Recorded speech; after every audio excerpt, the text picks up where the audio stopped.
హనుమంతుడు ఉంటాడంటే ఎగతాళి చేస్తున్నా, ఎవడో మూర్ఖుడు చేస్తాడు కానీ. అలాగే రాముడు ఏదోనండి ఆ టైంకి నాకు వచ్చింది, ఏదో అస్థితాములు తలుచుకున్నాను, ఏదో ఆ పిల్లాడికి వచ్చిన జ్వరం తగ్గిపోయి పరీక్షకి వెళ్ళాడు, పేస్తాడు చూస్తున్నాం కదా. అలాగే వెంకటేశ్వర్లు, అలాగే అమ్మవారు, అలాగే యేసు ప్రభు. మరి ఇవన్నీ మనం సూచన రూపములేనా అంటే సూచన రూపములే కానీ కంటితో ఒకటే కాదు చూడటం ఉంటాయి కనుక ఎన్ని లక్షణాలు? నామము, రూపము. ఈ రూపం కాక ఇంకా రూపాలు ఉన్నాయి, తర్వాత చూద్దాం. లేదు ఇప్పుడు మనం చూసిన కంటితో చూసినవి, మానసుతో ఊహించినవి కాక ఇంకా కొన్ని రూపాలు ఉన్నాయి, అవి తర్వాత చూద్దాం. అవి ఏమిటంటే ఉదాహరణకి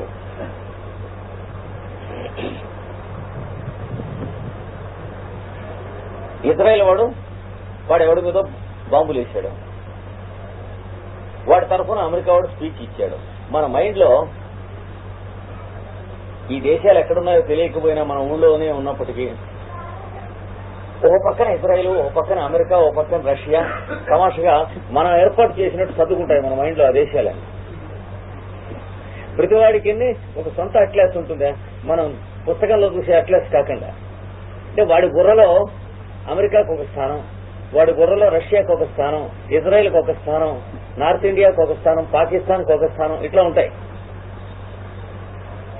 దేన్ని బట్టి ఉంటాయి? వాడు ఏర్పాటు చేసుకున్న దాన్ని బట్టి ఉంటాయి, అంతే కదా. ఇవన్నీ కలిపి ఒక ఆకారం కాదు వాడి బుర్రం,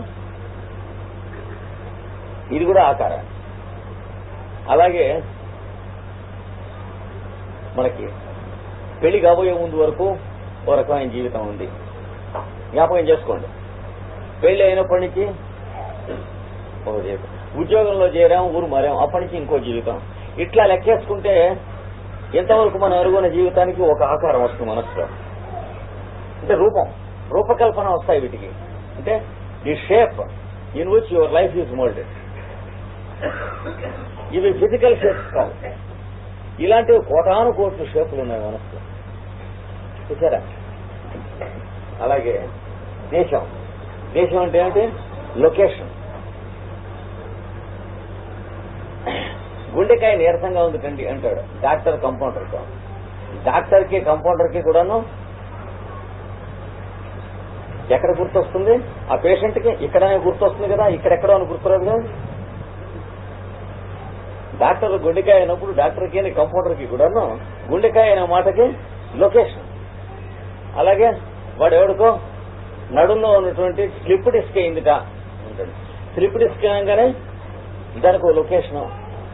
అలాగే మనసు, బుద్ధి, చిత్తం, అహంకారం, ఆత్మ అంటే వాటికి ఒక్కోదానికి ఒక్కో ప్లేస్ లోపల మనం ఎక్కడో లొకేట్ చేస్తాం. కానీ వాటికి లొకేషన్స్ ఉండవు, ఫిజికల్ గా ఉన్న వాటికి లొకేషన్స్ ఉంటాయి. కానీ అయినా మనం లొకేట్ చేసుకుంటాం. హృదయం అంటే గుండెకాయ దగ్గర లొకేట్ చేసుకుంటాం. గుండెకాయ కాదంలో హృదయం అంటే అందులో ఉన్నటువంటి ఇంకా అపేక్షల్లో ఉన్న భావం అంటే ఇంకొంచెం లోపల లొకేట్ చేస్తాం. ఆత్మట అంటే ఇంకా లోపల అనుకుంటాం. అలా ఇంకా లోపల అని ఉండదు. ఆత్మ అంటే అంతట్లో ఉంటూ ఉంటుంది, కానీ మనకి ఇంకా మరీ లోపల అన్నట్టుగా ఉంటుంది, చాలా ముఖ్యంగా అన్నట్టు. అంటే ఎవడి సంస్కారాన్ని బట్టి దానికి సంబంధించిన విషయాలు ఏమేమి ఎలా అది వరకు ఎరుగునో దాన్ని బట్టి రూపం ఒకటి ఏర్పడుతూ ఉంటుంది. క్లియర్గా ఉంది. అంటే ప్రతిరోజు మనకి కొత్తగా ఏర్పడేటువంటి రూపం ఒకటి ఉన్నదే, అది అంతకు ముందు వీడి దగ్గర ఉన్న పాత రూపాలు ఉన్నాయి చూడండి, వాటితో నిర్మాణం చేయబడుతూ ఉంటుందండి. ఎలాగా? ఒక కుర్రాడు చీట్ల పేకతో ఇలా పెట్టి దీని అడుగు నుంచి మళ్ళీ పేక ముక్క పోనిచ్చాడు, గట్టిగా ఖరీంచాడు. దీని అడుగు నుంచి కూడా ఈ పేక ముక్కని కొట్టుకొని ఇచ్చాడు, ఖరీంచాడు. అలాగే ఈ అడుగు నుంచి ఇంకోటి నిర్మాణం చేస్తాడు. ఈ మొత్తం ఒకటి భక్తులు నచ్చితే అన్ని లేస్తాయి. వాడు ఏర్పాటు చేసిన దేనివల్ల వచ్చింది ఇది? పేక ముక్కలైనా వాడు ఇంకా బంకాయ ఏం తెచ్చాడు, ఏం తేలేదు. కానీ వాటిని పేర్పు మనం తాటాకు తాపలుతాం. దేనివల్ల తాడుతో కొడుతున్నాం? ఆ తాటాకుల్ని పడుగు పేకల వల్ల ఒకదాన్ని ఒకటి నిలుపుకుంటాయి.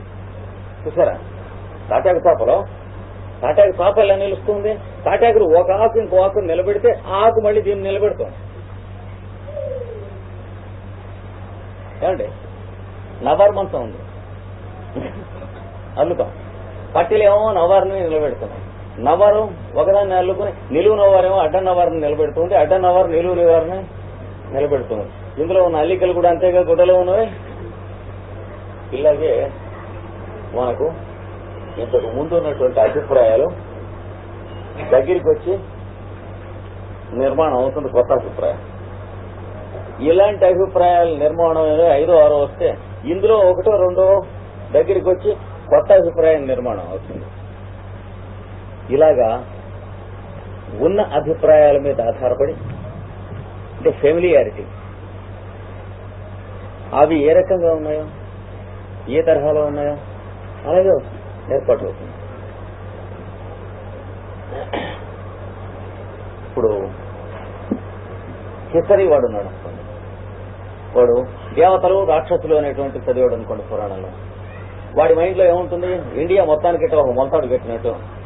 రాక్షసులంటే వింధ్యకి దక్షిణంలో ఉన్నటువంటి వాళ్ళు, దేవతలంటే వింధ్యకు ఉత్తరంలో ఉండి ఎక్కడి నుంచో దండయాత్ర ఎత్తిచ్చిన వాళ్ళు. ఇటువంటి బేస్లే సక్కర్లేనటువంటి సిరీస్ ఉంటాయి.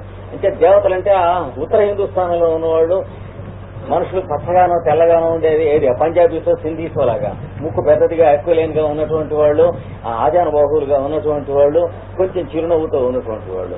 రాక్షసులంటే ద్రావిడులు అనబడేటువంటి దక్షిణాన ఉన్నవాళ్ళు, పెద్ద ముక్కులుగా ఉన్నవాళ్ళు, పొట్టిగా ఉన్నవాళ్ళు. ఇట్లాంటి అభిప్రాయాలు వాడికి వస్తాయి. ఏది పురాణం రామాయణం చదువుకున్నా, భారతం చదువుకున్నా, భాగవతం చదువుకున్నా వాడు హిస్టరీ తప్ప ఇంకోటి ఎరగనటువంటి కబోరి కోర్చి కనుక వాడికి ఎట్లా వస్తాయి అభిప్రాయాలు? రాక్షసులు అనగానే ద్రావిడులు, దేవతలు అనగానే ఆర్యులు వచ్చి ఇంత అన్యాయం చేసి పుస్తకాలు రాశారు చూసావా అని వస్తుంది. అలా కాకుండా సంప్రదాయ సిద్ధంగా రామాయణం చదువుకునేటువంటి వాడికి దేవతలు దానవులు అని చెప్పి ఏ పుస్తకం చదువుకున్నా మనలో ఉన్నటువంటి అహింస, సత్యము, అస్థేయము, పరిశుభ్రత మొదలైనటువంటి గుణాలని దేవతలని, ఇతరులను అపకారం చేసే బుద్ధి, ఇతరులను ఎగతాళి చేసేటువంటి బుద్ధి, వాళ్ళు లేకుండా ఉన్నప్పుడు వాళ్ళ గురించి చెడ్డగా మాట్లాడుకునే బుద్ధి మొదలైనటువంటి రాక్షసులన్నీ మనకు చెప్పబడి ఉంది. కనుక సంప్రదాయ సిద్ధంగా గ్రంథం చదువుకునేవాడికి రాక్షసులు అనగానే వాళ్ళు కనిపిస్తారు. అంటే దుర్బుద్ధి మొదలైనటువంటి లక్షణాలు, దుస్సంకల్పాలు కనిపిస్తాయి. దేవతలు అనగానే తెల్లవారుసారి నిద్ర లేవటం, స్నానం చేయటం, మంచి హోమం చేసుకుంటాం, కూర్చుంటాం, జపం చేసుకుంటాం, ఎవరికైనా ఏదైనా కావాలంటే సహాయం చేయటం, అహింస, సత్యం, స్థేయం మొదలైనవి చెప్పారు కదా, అవి వస్తాయి. తర్వాత భూతదయ మొదలైనటువంటివన్నీ. ఇవి అంటే వాడు దేవతలు దానవులు అనే పేర్లు చదువుతుంటే ఆ అర్థాలు వస్తాయి. వీడు దేవతలు దానవులు అనేటువంటి పేరు చదువుతుంటే వీడు అర్థాలు వస్తాయి. ఇంకోటి ఫైలాలజీ వాడు ఉంటాడు అనుకోండి, వాడు చదువుతాడు అనుకోండి. దేవతలంటే వాడికి దియోస్ అని ఒక పదం ఉన్నది, అది ఆకాశం అని అర్థం. అందులో పెడుతున్నటువంటి గోళాలు, గ్రహాలు, వాళ్ళ వెలుగులు. దానం అంటే దాన్ అనేటువంటి ఒక పదం ఉన్నది, అది అడుగున ఉన్నటువంటిది కనుక పాతాళంలో ఉన్నది. ఇట్లా వాడర్థం వాడు చెప్పుకుంటాడు. ఇందులో ఎవడర్థం వాడిదే గాని ఒకడర్థం ఇంకోడు విన్నా కొత్త వాళ్ళలాగా వింటామే గాని యాక్సెప్ట్ చేయడం. నోటితో యాక్సెప్ట్ చేయడం, మైండ్తో యాక్సెప్ట్ చేయడం. ఇప్పుడు ఒకరినో కూడా నమ్మించి మతం మార్చుకున్నా మనం, నేను మిమ్మల్ని వైష్ణవంలోకి గాని మీరు నన్ను శైవంలోకి గాని ఇట్లా ఏదైనా మార్పు ఇట్లాంటివి చేసుకున్నా, లేదా నేను నమ్మింది మీ చేత ఒప్పించినా, ఇవన్నీ చేసినా మీరు ఒప్పుకున్న తర్వాత కూడాను ఇదివరకు మీరు నమ్మింది నమ్ముతూ ఉంటారు కానీ ఈ ఒప్పుకునేది నమ్మరు. మనం అంతరం అంతే. One who is convinced against his will believes the older things still అన్నాడు.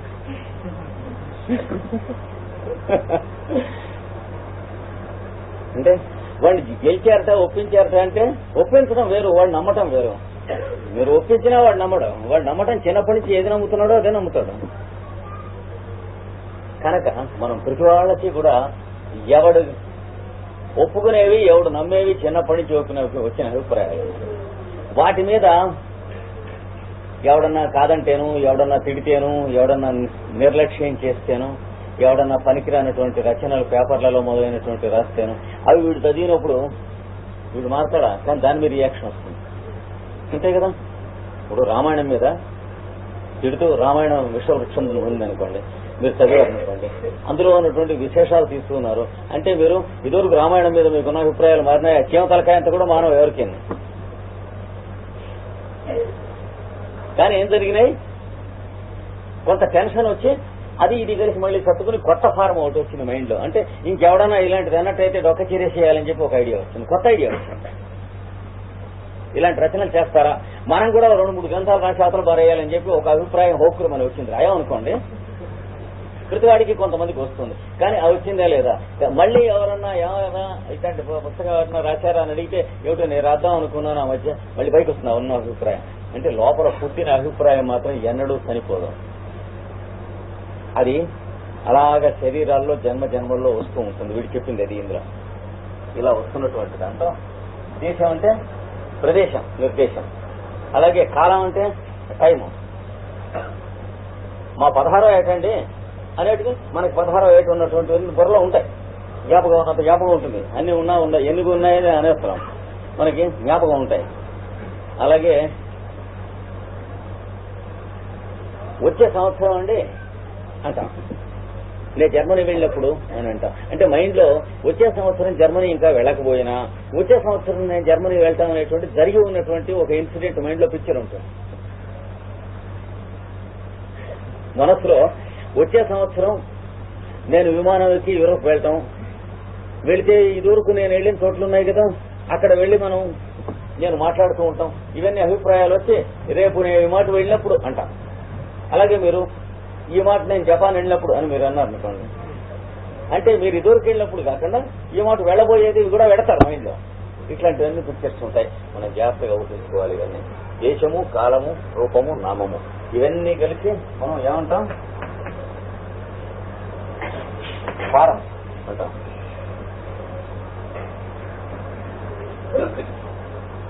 ఇక్కడేమున్నది,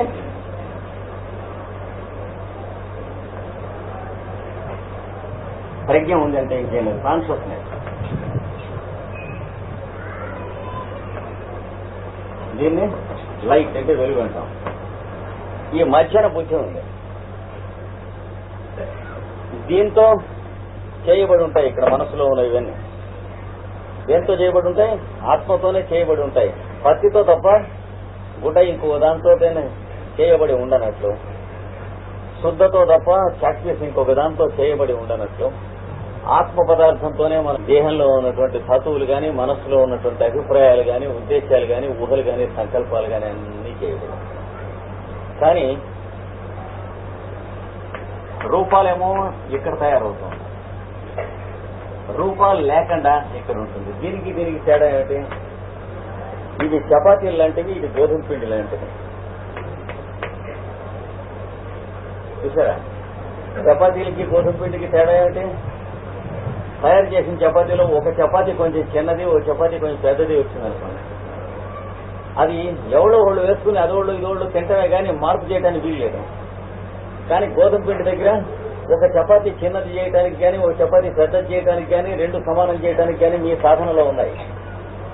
పిండి మీరు వేసి కలుపుతున్నప్పుడు, మీరు ఉండ తీస్తూ ఉన్నప్పుడు ఇది కొంచెం పెద్దదవుతుందని అనుమానం వస్తే కొంచెం తీసేసి చిన్నది చేయొచ్చు, కొంచెం చిన్నదవుతుందని అనుమానం వస్తే కలిపి పెద్దది చేయొచ్చు. కానీ చపాతీ చేసి కాల్చిన తర్వాత కనుక ఇక్కడున్నది చపాతీ చేసి కాల్చి ప్లేట్లో వేసి మీకందరికీ వడ్డన చేసినటువంటివి ఇవన్నీ. ఇవి చపాతీలు చేసేటువంటి పిండి. ఇంకా ఉండలు కూడా చేయాలి. ఇక్కడ చూసారా, మధ్యాహ్న బుద్ధి ఉంది ఎలా ఉంటుంది. తర్వాత 2 చపాతీలు మీ ప్లేట్లో వేసామనుకోండి, అందులో ఒక చపాతీ నాకేస్తే బాగుండేది, మీకు ఇంకా 1000 రూపాయల ఐడియా వచ్చిందనుకోండి, ఆ చపాతీ నాకు వేసామంటాం. వేసుకున్నాక మనం ఏమంటాం, నా చపాతీ అంటాం. మీ ప్లేట్లో వేసిన చపాతీని మీ చపాతీ అంటున్నారు, నా ప్లేట్లో వేసిన చపాతీని నా చపాతీ అంటారు. నా ఇడ్లీ లాక్కుంటున్నాడు వీడంటాడు, కుర్రాడు ఏడుస్తాడు. నా ఇడ్లీ అంటే అర్థం ఏంటి, అంతకుముందు ఎవడి ఇడ్లీ, మినువుల యొక్క ఇడ్లీ.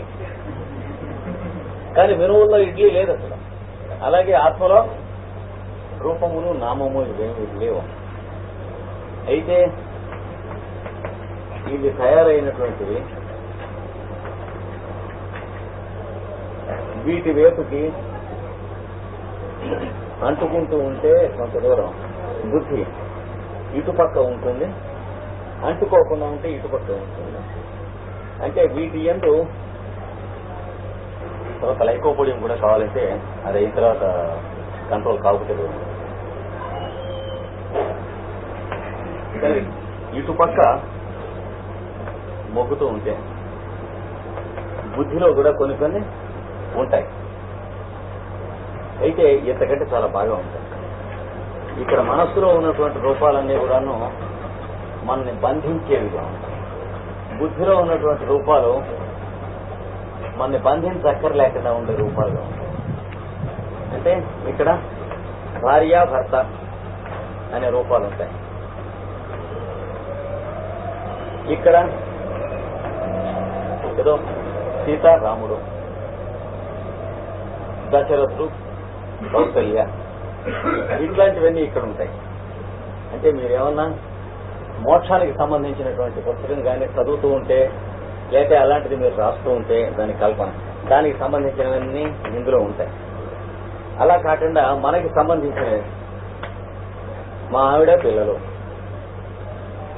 తర్వాత మనకి ప్రతిబంధకంగా ఉండేటువంటి, ఆవిడ ప్రతిబంధకంగా ఉండదు, ఆవిడని గురించినటువంటి అభిప్రాయాలు మనకు ఉన్నవి ప్రతిబంధకంగా ఉంటాయి.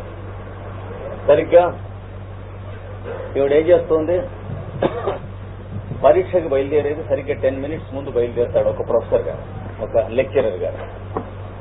ఎగ్జామినేషన్స్ ఉన్నాయి, 10ంటికి ఎగ్జామినేషన్స్ మొదలెడతారు. 10 నిమిషాలు తక్కువ 10ంటికి ఈయన బయలుదేరాడు. బయలుదేరుతుంటే ఆవిడ ఏం చేసింది, వేడిగా కాఫీ తెచ్చిచ్చింది. ఇప్పుడు ఈయన చాలా కష్టపడతాడు. కష్టపడి ఈయన గురించి చాలా దురభిప్రాయం పెట్టుకుంటాడు. రోజు ఆ టైంకి చెనెల్లి ఇట్లా చేస్తున్నాడు. అనే బదులు ఈయన నాకు 9:30కో ఎన్నిటికో కాఫీ అని ఒక ముక్క చెప్పేస్తే ఇది ఉండదు. అంటే ఏమిటి, కానీ వీడు ఇంకో రూపాన్ని పెంచుకుంటాడు. తన భార్య అంటే ఏమిటంటే భార్య రూపవతి శత్రువు అన్నట్టుగా ఒక అభిప్రాయం వస్తుంది వాడికి. అంటే పరీక్షకు ఎడుతున్నానంటే ఇంకా ఆవిడ వేడి కాఫీ తెచ్చి ఆ టైంకి ఇస్తుంది. చివరికి 5 నిమిషాలు అక్కడ లేట్ అవుతాడు 2-3 రోజులు. నాకు పరీక్షకి లేట్ అవటమే ఈవిడ ఉద్దేశం అన్నట్టుగా పెట్టుకుంటాడు. కానీ ఆవిడికి తెలియదు. ఇలా వీడు పెట్టుకున్నటువంటి అభిప్రాయాల పేరు సంసారం. ఎలాగే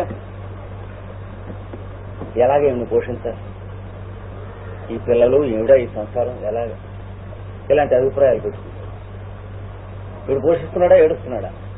వీడితో ఎవడో ఉద్యోగం ఇస్తే అది చేస్తున్నాడో, ఇక్కడ జీతం ఇస్తున్నాడో అది చేస్తున్నాడు. కానీ వాడు ఉద్యోగం ఇవ్వకపోతే ఏం చేసేవాడు, జీతం ఇవ్వకపోతే ఏం చేసేవాడు, వాడు ఉద్యోగం నుంచి తీసేస్తే ఏం చేసేవాడు, జీతం సహం కోసిస్తే ఏం చేసేవాడు, ఇవన్నీ ఆలోచించకుండా ఏం చేస్తాడు, ఇన్నిటికీ వీడు రెస్పాన్సిబుల్ అనుకుంటాడు. వీడు ఉద్యోగం ఇచ్చినటువంటి వాడి మీద వీడు రెస్పాన్సిబులా, అడ్డు మీద అంటాడు వాడు విన్నాడంటే.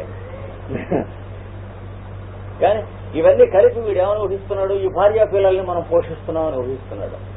అలాంటిది మనకి దబ్బు చేసింది అనుకోండి, ఎలా ఉంటుంది? వీళ్ళంతా ఏమైపోతారు? మన కుటుంబంలో ఏమైపోయారు జనం? చిన్న సింపుల్ పాయింట్, మనం పుట్టక మునుపు మరి జనం లేరా? పడత బతలే. తర్వాత భర్తలు జబ్బు చేసి అర్ధాంతరంగా మధ్యలో చనిపోతే భార్య పిల్లలు చచ్చిపోయినారా, మిగతా వాళ్ళంతా చూస్తున్నాం కదా. కానీ అస్యూమింగ్ టూ మచ్, ఏం చేత ఈ అభిప్రాయాలు అడ్డం పడతాయి ఇక్కడ ఉన్నాయి కనుక. ఇక్కడ ఫారమ్స్ అన్ని కూడా అడ్డం పడతాయి. ఇక్కడ ఏం చెబుతున్నాడు అంటే, దీంతో తాసాం అనాదిత్వం. ఎప్పుడు పుట్టినాయి ఈ ఫారమ్స్ అంటే, నీ అబ్బ దగ్గర నుంచి నీ అమ్మ దగ్గర నుంచి నీకు వచ్చినాయి. వాళ్ళు చిన్నప్పటి నుంచి అంటున్నావే కదా, మనం మొదలెట్టింది మొట్టమొదటిగా ప్రారంభం. మనం పుట్టి పెరుగుతూ ఉంటే పాయసం చూపించి తిను అని నోట్లో వెళ్ళి పెట్టారు అంతే కదా, లేదా బంగారం దాంట్లో ముచ్చి నోట్లో పెట్టారు. మొట్టమొదట మనకి పాయసం అంటే ఏమిటో ఒక పిక్చర్ వచ్చింది. ఆ కంచి తర్వాత మనకి అది వదలలేదు కదా. అలాగే మొట్టమొదట చపాతీ అనే పిక్చర్, మొట్టమొదట పకోడీ అనే పిక్చర్. మనం తినేవే కొన్ని వేలు ఉన్నాయి ఐటమ్స్ అన్ని లెక్కేస్తే. అది ఒక్కో దానికి ఒక్కో పిక్చర్ ఉందే లేదా, ఇవి వాళ్ళ దగ్గర నుంచి వచ్చినాయి కదా. తర్వాత చక్క వీడు పెద్దవాడై వీడు చదువుకుని కలెక్టర్ చేసి అని అంటూ ఉంటే చిన్నప్పుడల్లా వీడు బడికి వెళ్ళి వీడికి బడికి చేర్చడం దగ్గర నుంచి వీడిని పెట్టే ఇచ్చి స్కూల్కి పంపడం దగ్గర నుంచి వాడికి మనసులో పిక్చర్స్ ఫారం చేస్తున్నావా లేదా. తర్వాత మధ్యలో కొంచెం అయిన తర్వాత చికాగ్గా విసుగ్గా ఉన్నప్పుడు వాడు పలకరిస్తూ ఉంటే ఇలాగే మీరు నన్ను వేధించుకు తింటూ ఉంటారు, చివరికి ఇలాగే నేను అర్థాంతరంగా చచ్చిపోతాను, దాంతో మీరు ముష్టెత్తుకుంటూ పోతారు అంటాడు బీపీ ఉంది వీడికి. అంటే మొట్టమొదటి తడవగా కుర్రాడికి ఏం ఐడియా వస్తుంది, సడన్ గా చచ్చిపోవటం, ముష్టెత్తుకుంటూ పోవటం, చెంబు ఇట్లాంటి పిక్చర్స్ అన్ని వస్తాయి. అది పోదు, పట్టదు పోదు. ఇంకా మీరు ఎన్ని చేయండి, డస్టర్ పెట్టి చూడవండి, వాడికి మళ్ళీ హిప్నోసిస్ ఇచ్చి వాడిని వాగిస్తే అవన్నీ వాగుతాడు. టేపు రికార్డు క్యాసెట్ కొట్టినట్టు. ఒక ఆవిడికి అస్సలు ఇంగ్లీష్ ముక్క రాదు. అలాంటిది ఒక రకమైన ఆవేశంలోకి వెళ్ళిపోతే చాలా స్టైలిష్ ఇంగ్లీష్ వండర్ఫుల్ గా మాట్లాడేది. బ్రహ్మరాక్షస్ పట్టింది అన్నారు. ఏమీ లేదు, వాళ్ళ నాన్నగారు చాలా గొప్ప ప్రొఫెసర్, సంస్కృతం అది వచ్చు, వేదం వచ్చు, ఇంగ్లీష్ వచ్చు, స్కాలర్. అంటే అవన్నీ ఆయన మాట్లాడే, ఇప్పుడు మనం వింటూ మాట్లాడేవన్నీ కూడా లోపల రికార్డ్ అయి ఉంటాయి, ఎక్కడికి పోవు. ఏమంటే మనం శరీరం వదిలిపెట్టే కూడా రికార్డ్ అయి ఉంటాయి స్పేస్ లో. దాంట్లోంచి తీసి పుస్తకాల్లో కాపీ చేసి రాసిన వాళ్ళు కూడా ఉన్నారు. చోటులో ఉంటే పుస్తకాలు, చోటులోంచి పుస్తకాలు కాపీ చేసి బ్లెవెట్స్కి సీక్రెట్ డాక్టర్ రాసినటువంటి కథ మీరు చదివినట్లయితే తెలుస్తుంది. పుస్తకాలు గుహల్లో ఉన్నాయండి. వీళ్ళు వెళ్ళి చూస్తే గుహల్లో ఏమి ఉండవు, కానీ ఒక గుహ నిండా పుస్తకాలే ఉంటాయి. బయటికి లాగి కావలసినటువంటి పేజీ తీసి చదివి కాపీ చేసేసి మళ్ళీ అక్కడికి ఆ పుస్తకాలు, భౌతికంగా పుస్తకం ఉండదు, స్పేస్ లో ఉంటుంది. అది వరకు ఉన్నటువంటి మోసం చేయబడిన ఒకనొక పుస్తకం చోట్లో ఉంటుంది. అంటే మెమరీస్ ఆఫ్ స్పేస్ ఉంటాయి, దాంట్లోంచి తీసుకుని రాస్తారు. అలాగే బ్లెవెట్స్కి రాసినటువంటి పుస్తకాల్లో ఆవిడ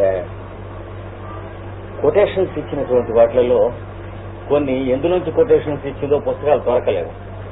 ఆవిడ చనిపోయిన తర్వాత 12-13 ఏళ్ల తర్వాత భూమిలోంచి తవ్వితే బయటపడ్డటువంటి పుస్తకాలు ఉన్నాయి, అందులో దొరికినాయి.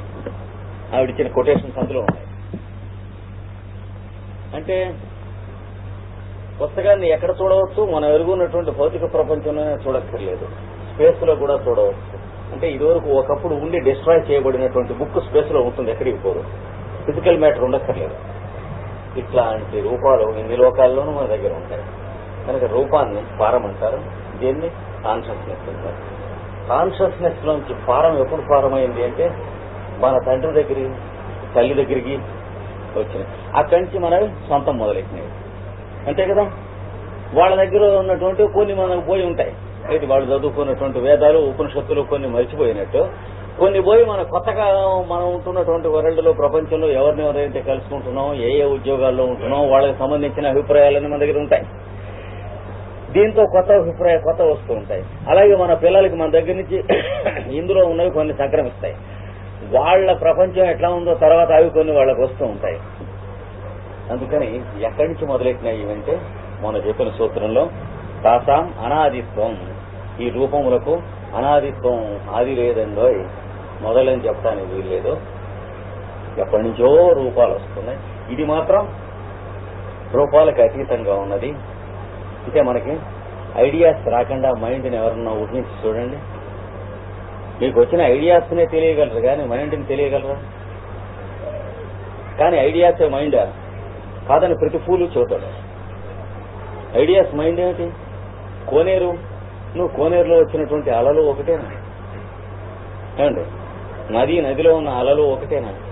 నది లాంటిది మీ మనస్సు, నదిలో వచ్చిన అల లాంటిది మీ అభిప్రాయం. మనస్సుకి అభిప్రాయాలకి ఉన్నటువంటి భేదం అది.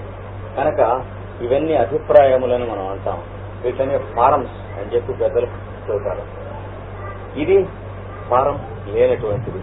మనలో నామరూపాత్మకం లేనటువంటి ఉట్టి ప్రజ్ఞ ఒకటి ఉంది, స్వచ్ఛమైనటువంటిది, స్వతసిద్ధము, శుద్ధము అయినటువంటి. దాన్నే ఆత్మ లేక నేను తాను అనే పేరుతో చూద్దాం. కానీ మనం ఆత్మ అనే పేరు పెట్టినా, నేను తాననే పేరు పెట్టినా ఇక్కడనే మాట్లాడుతూ ఉంటాం కనుక అది మనం ఎరగం. ఎందుకని రూపాలతోనే మనం ఎరుగుదాం కనుక.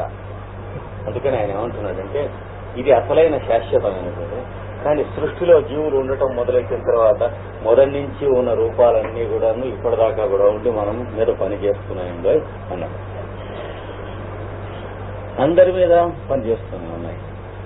వాళ్ళ తల్లిదండ్రుల దగ్గర నుంచి, వాళ్ళ తాతల దగ్గర నుంచి అలా వస్తున్నట్లు. అందుకని ఉదాహరణకి ఎట్లా తెలుస్తుంది అంటే, మనం బాగుండాలి, ఇంకో 10 సంవత్సరాలు బాగా ముసలితనం వచ్చే వరకు కూడా దీర్ఘాయువుగా ఉండాలి. ఏం చేత? దీర్ఘాయువుగా ఉన్న వాళ్ళని మనం చూస్తున్నాం, దీర్ఘాయువుగా లేని వాళ్ళని మనం చూస్తున్నాం, మధ్యన అర్ధాంతరంగా వెళ్ళిపోయిన వాళ్ళని చూస్తున్నాం, నిండుగా ఉన్నటువంటి వాళ్ళని 100 ఏళ్లు బతికిన వాళ్ళని అప్పుడప్పుడు చూస్తున్నాం, 90 ఏళ్లు కనీసం బతికిన వాళ్ళని, 80 ఏళ్లు బతికిన వాళ్ళని చూస్తున్నాం. వీటి తాలూకు పిక్చర్స్ ఉన్నాయి మనసులో, వాటి తాలూకు పిక్చర్స్ ఉన్నాయి. కనుక అందరికీ సమానంగా ఉంటున్నటువంటి ఒకనొక పిక్చర్ ఏమిటి? దాని పేరు జీవితేచ్ఛ అని అంటారు. అంటే ది విల్ టు లివ్. అది దానికంటే నిదర్శనం ఇంకేమిటి లేదండో నేను చెబుతున్నాను ఇక్కడ. దానికంటే మీకు టెస్ట్ ఇంకేం లేదు. అనాది అని చెప్పి ఈ రూపాలు అనాది అని చెప్పడానికి. జీవితేచ్ఛ మనకు ఉంది, జీవిద్దాం, బతికి ఉందాం. మన తండ్రికి తల్లికి ఉంది, లేకపోతే బతికేవాళ్ళు కాదు కదా. టెస్ట్ అంతే. అంటే సెక్స్ వాళ్ళకి తెలుసు అన్నట్టు, లేకపోతే మనం పుట్టేవాళ్ళం కాదు కదా. డైరెక్ట్ టెస్ట్ అది. అదేమిటి 20th సెంచరీలోనే సెక్స్ పుస్తకాలు వచ్చినాయి, అంతకుముందు సెక్స్ ఎరగరటా అంటే మనం ఉండేవాళ్ళం కాదు. అది ఇది కరెక్ట్ అయితే వాళ్ళు సెక్స్ ఎరగరటా అంటే మనం ఉంటాం. అసలు మనం ఉంటామే టెస్ట్ అనమాట. వాళ్ళు ఎరుగుతురా, ఎంతకంటే బాగా ఎరుగుతుంటానికి. అలాగే ఈ ఫారమ్స్ కూడా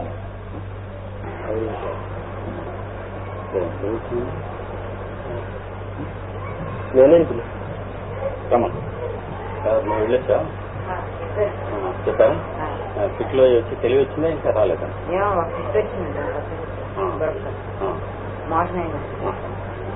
పర్వాలేదు.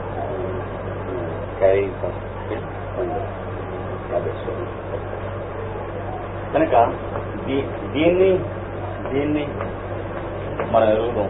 ఇవేమో అనాదిగా వస్తూ ఉన్నాయి. అనాదిగా వస్తూ ఉన్నాయి అనేవి కొన్ని తప్పకుండా మన నిదర్శనంగా ఉన్నాయి. మనం జీవించుకున్నంట, జీవించి ఉండాలి, బతికి ఉండాలి. దారిలో మనకి యాక్సిడెంట్ అయిందనుకోండి, ఇంటికి వెళ్ళి మన వాళ్ళని చూడాలని ఉండదు. ఎక్కడి నుంచి వచ్చింది ఇది అన్నాడు. అంటే నీ అబ్బకి ఉన్నది, తాతకి ఉన్నది, వాడి తాతకి ఉంది, అది అనాది. అంటే విల్ టు లివ్. మొట్టమొదట పుట్టినటువంటి జీవరాశి దగ్గర నుంచి ఇప్పటి వరకు కూడా అది. కనుక ఇంతకంటే నిదర్శనం లేదు. అప్పటి నుంచి ఇప్పటి వరకు ఉన్నటువంటి ఫార్మ్స్ ఉన్నాయని చెప్పడానికి, రూపాలు ఉన్నాయని చెప్పడానికి. అంటే ఆత్మ కాక అనాత్మ, అంటే ఆత్మచే చేయబడినటువంటి రూపములు అప్పటి నుంచి ఇప్పటి వరకు ఉన్నాయనటానికి ఆశిషో నిత్యత్వ, ఆశిషముల నిత్యత్వం ఉండుట వలన అన్నాడు 10వ సూత్రం. మనం ఇంగ్లీష్ చెప్పుకున్నాం 10వ సూత్రానికి. ఆయన జాల్కూల్ గారు చెప్పినటువంటి ఇంగ్లీష్ లో కూడా 10వ సూత్రాన్ని చెప్పుకోండి. Desire to live being eternal. వెంటనే వేసేయండి. Desire to live being eternal, comma these mind created forms, these mind created forms are without known beginning, are without known beginning. అది సంగతి. అందుకనే వీటి విలువ తెలిసినటువంటి మన పెద్దవాళ్ళు ఏం చెబుతారంటే, సంప్రదాయం ఊహ చేయటం కూడా అభ్యాసం చేసుకుని ఉంచుకునే మనస్సు. లేకపోయేటప్పటికి ఏమవుతుంది? ఏది ఊహ చేస్తే మనకి 10 మందికి శ్రేయస్సో అది తెలియటం పోతుంది. ఏది ఊహ చేస్తే మనకి 10 మందికి అరిష్టం, అది అరిష్టం ఉందని కూడా తెలియటం మనకి వీలుండదు ఈ ట్రైనింగ్ లేకపోతే. అప్పుడు ఏమవుతుంది? మరి ఇప్పుడు 20వ శతాబ్దంలో నానా రకాలైనటువంటి ఊహలు మనం చేస్తూ ఉంటే ప్రపంచంలో ఉన్నటువంటి అందరి మీద కూడా అవి మంచిగాను చెడ్డగాను పనిచేస్తున్నాయా లేదా? ఉదాహరణకి భార్య భర్త పాతివ్రత్యము, ఏకపత్ని వ్రతము, శీల సంపద. వీటి యందు ఫారమ్స్ ఉన్నటువంటి నాళ్ళు ఆ ఫారమ్స్ ఊహించే వాడి చేత పోషింపబడ్డాయి. అవి వీళ్ళను పోషించాయి. అంటే శీల సంపద మొదలైనటువంటి సపోజిషన్సే గాని రక్షిస్తాయి. కానీ తెలియనటువంటి మూర్ఖుడు ఏమంటాడంటే ఇది ఉట్టి ఊహలే కదా, సపోజిషన్సే కదా, అంతకంటే దీనికి బేసిస్ లేదు కదా అంటాడు. వాడు చెప్పింది ఒకందుకు రైతే గాని దానిపైన వీటిని ఎందుకు వాడుతున్నారో ఎక్స్పర్ట్స్ అది వాడికి తెలియదు, గుడ్డివాడు. ఏమండి ఇప్పుడు చీట్ల ప్యాక్ అంటే ఏమిటో తెలియనటువంటి నబోటి వాడికి చూపిస్తే ఇవి కార్డు ముక్కలే కదా అంటాడు. కానీ ప్యాకాట తెలిసినటువంటి ఎక్స్పర్ట్ వీటిని ఎలా మ్యానిపులేట్ చేసి డబ్బులు సంపాదించు